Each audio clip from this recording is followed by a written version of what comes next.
નમસ્કાર 24 ન્યૂઝ ગુજરાતમાં આપનું સ્વાગત છે। અમે કવરેજ કરી રહ્યા છીએ રાજ્યભરના તાજા સમાચારો। સૌથી ઝડપી અપડેટ્સ માટે જોતા રહો 24 ન્યૂઝ। સોનગઢમાં માતા સાવિત્રીબાઈ ફૂલેજીની પુણ્યતિથિ નિમિત્તે પુષ્પાંજલિ કાર્યક્રમ। આજે સોનગઢ નગર ખાતે આવેલ એકલવ્ય ટ્યુશન ક્લાસીસમાં માતા સાવિત્રીબાઈ ફૂલેજીની પુણ્યતિથિ નિમિત્તે પુષ્પાંજલિ અર્પણનો વિશેષ કાર્યક્રમ આયોજિત કરવામાં આવ્યો હતો। આ કાર્યક્રમ નગરસેવક પ્રકાશભાઈ માળી દ્વારા યોજાયો હતો। કાર્યક્રમની શરૂઆત સોનગઢ નગરપાલિકાની પ્રમુખ શ્રીમતી સારિકાબેન પાટીલ, વીજળી સમિતિના અધ્યક્ષ હેતલબેન દવે અને સામાજિક ન્યાય સમિતિના અધ્યક્ષ ભાવનાબેન ગામી દ્વારા દીપ પ્રાગટ્ય કરીને કરવામાં આવી।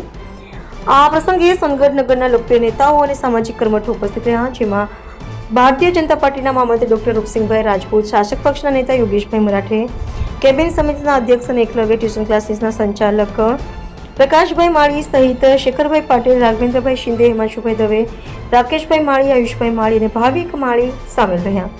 તેમણે માતા સાવિત્રીબાઈ ફૂલેજીની પ્રતિમાને પુષ્પાંજલિ અર્પણ કરી તેમને શ્રદ્ધાંજલિ આપી।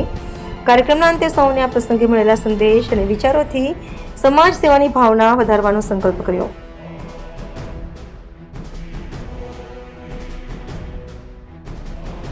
જય જ્યોતિ જય ક્રાંતિ।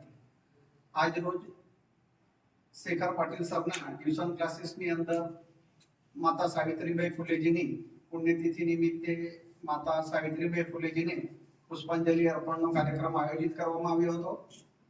જે કાર્યક્રમમાં સોનગઢ નગરપાલિકાના પ્રથમ નાગરિક એવા સારિકાબેન પાટીલ, સોનગઢ નગર ભાજપ સંગઠનના મહામંત્રી શ્રી ડોક્ટર રાજપૂત સાહેબ, શાસક પક્ષના નેતા એવા યોગેશભાઈ, મારા સાથી કોર્પોરેટર શ્રી ભાવનાબેન, હેતલબેન તેમજ અન્ય આગેવાનો પણ ઉપસ્થિત રહ્યા અને કાર્યક્રમમાં પુષ્પાંજલિમાં હાજર રહ્યા તે બદલ હું સર્વનો આભાર માનું છું અને માતા સાવિત્રીબાઈ ફૂલેજીને વંદન કરી જય જ્યોતિ જય ક્રાંતિ।